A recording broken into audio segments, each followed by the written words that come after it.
Okay, welcome back. Today we're going to be tying a fly designed by a local fly fisherman, fly tyer, rather accomplished.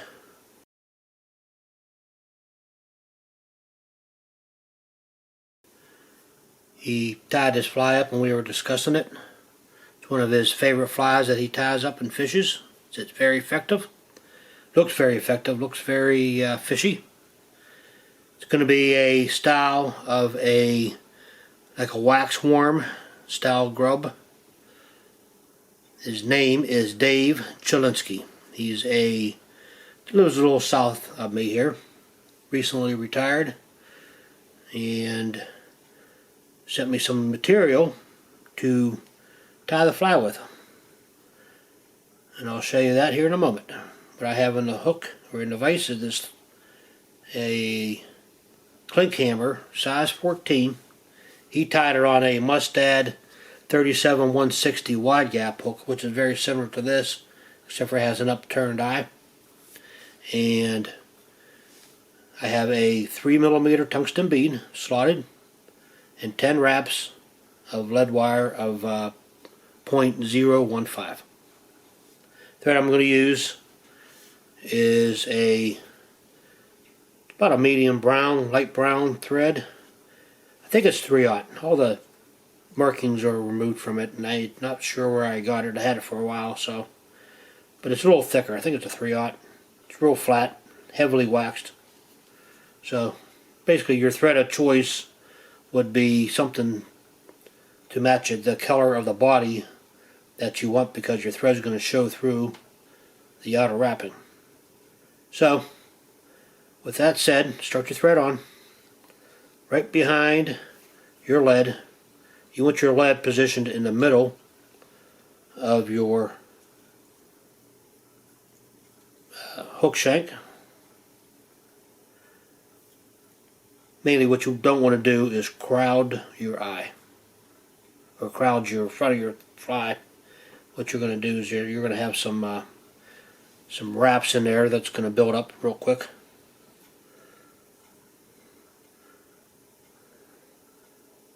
Go ahead, cut away your tag end.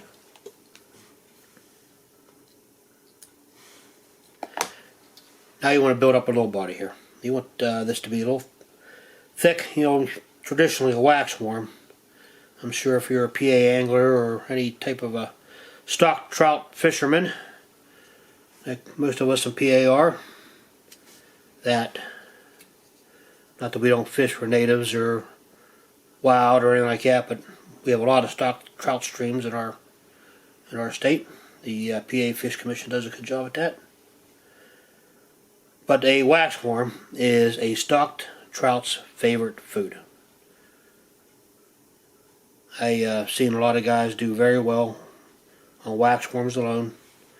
Just drifting a waxworm below a bobber on a spinning rod about 2 foot down, and fish go crazy over it, especially the stock trout.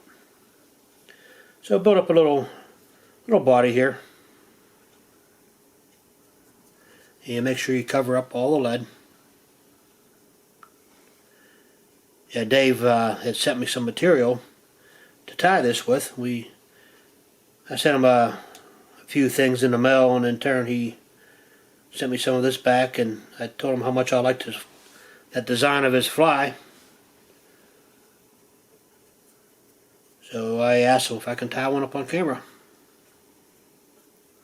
Alright, now that you got a little body built up here,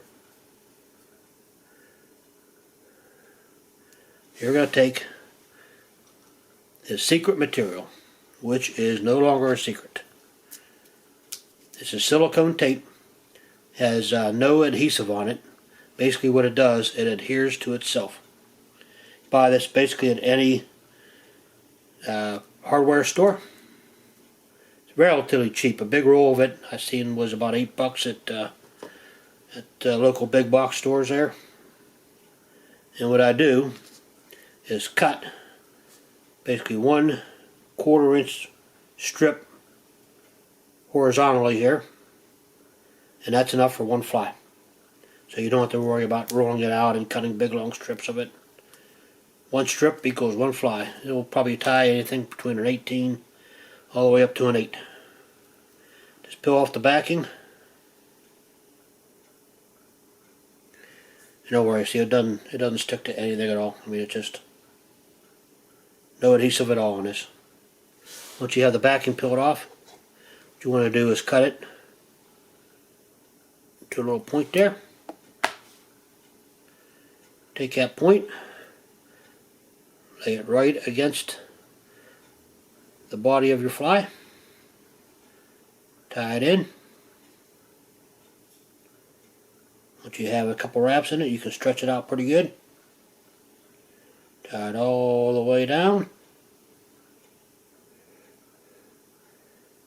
Now this is clear, so it's going to show the thread color below. That's why it's important to choose the thread color that you want to make the fly. You can make it any color you want. You can make it red, pink, orange, anything you want. But this, I'm going to try to imitate a waxworm, is why I chose this color here. Alright, once you have it tied in, what Dave did, and I'm going to imitate, is take a black Sharpie, kind of just make a little ring around the lower section here.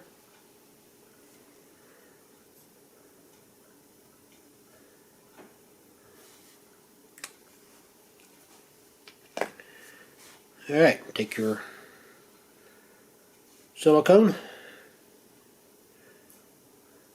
and put a little tension on it. You want it thinner at the base, of course. Start wrapping it up.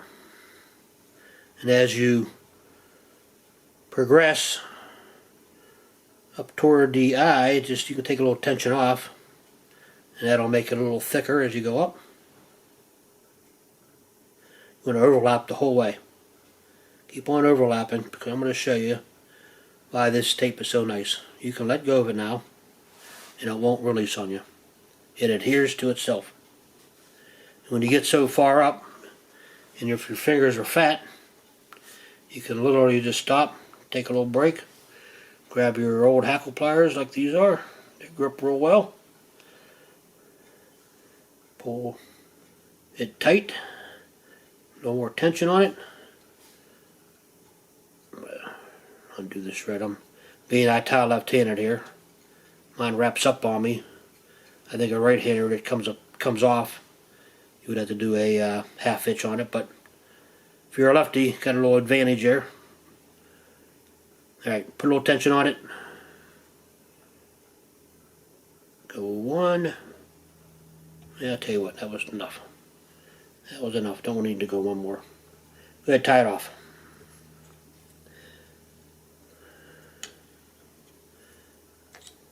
Couple in front. Now that's just what's nice about putting your hackle pliers on there. Push down on the back of the hook and really stretch it out. Now you don't have any thing to show there. Look how nice that ties that in there. Pretty nice, huh? Alright, now you're going to take this partridge. Dave used Hungarian partridge. I have this old partridge from years ago. It was actually part of my father's stuff. It was a brand new pack that I opened up. 25 cents is what he paid for it. It's actually partridge tails. What I did, I took a couple of the fibers from either side, cut the center out so it's easier to tie in. You want the length to be about where your black dot is. Lay it right on top, grip it on either side, real tight, a loose wrap.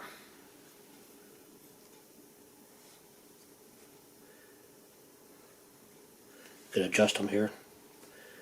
I'm going to get that one on top a little bit. Let's see where's my tweezers at. Just bring it around a little bit. I want it a little more on top. Like that. Alright, now you can wrap it in.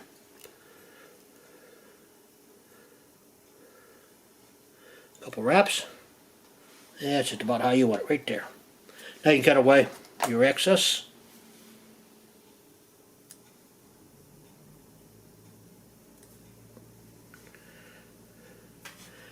You can save this partridge for your next fly. What you do is just cut out the little center part. And now you have your next fly ready to go. So, the next material we're going to add is a little CDC. CDC I have is going to use, my thread frayed on me a little bit, is this brown CDC. Take one feather. Doesn't have to be a very big feather. Actually, one of the smaller feathers actually works pretty well. Just strip it back to where you have a point. Lay that right on top of your fly. Give it a couple wraps. I'll take your hackle pliers again. I got these hackle pliers here that actually rotate. It's a little better for delicate feathers like this. Put your hackle pliers on, and just as you wrap it on, just give it a couple wraps. Pull the fibers back. After a couple wraps, go ahead and tie it off.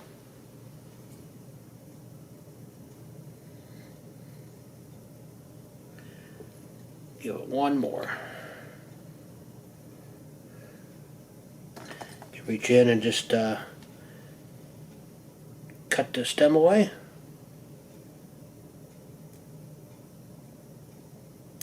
Like that. Alright, so now you got a little CDC on it.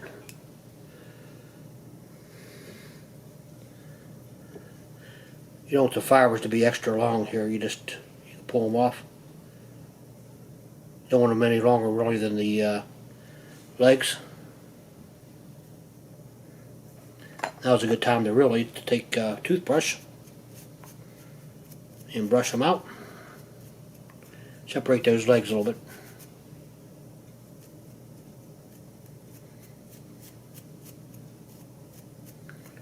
We're going to add some dubbing to it, so they're going to lay them down a little bit. Dubbing I'm going to use is, Dave used, actually, he used a, what did he use? A squirrel dubbing. He used a squirrel dubbing with a little bit of CDC in it. But I kind of added the CDC before the dubbing. But I'm going to add a little of my special wool blend that I like to use. It actually is going to match this fly pretty good. I have several little packs that I made up of this. It's 100% wool. It's fisherman's wool, actually, is what the brand is. And if you watched any of my videos before, you seen I like to use it. It's real easy to dub on. Just take the smallest amount, lay it right alongside there. Then I got a little Dixie cup next to me here. Dip my fingers in it, get it a little wet. Spin it on your thread.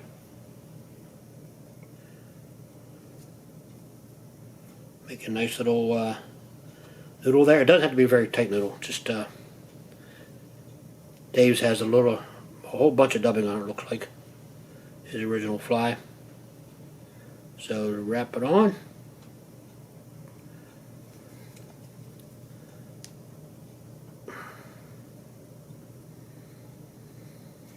Pull this off. Looks to be about enough right there. Get your thread right in behind the head.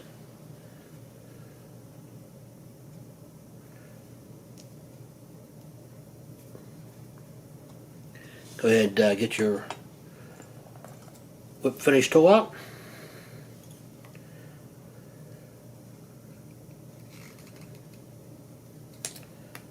Give it a whip.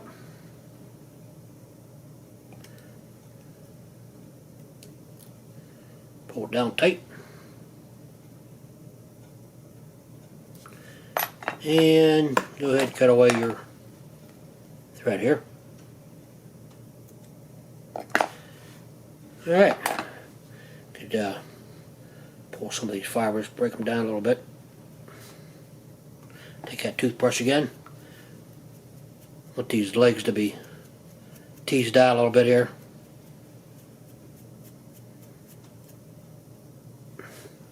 About like that.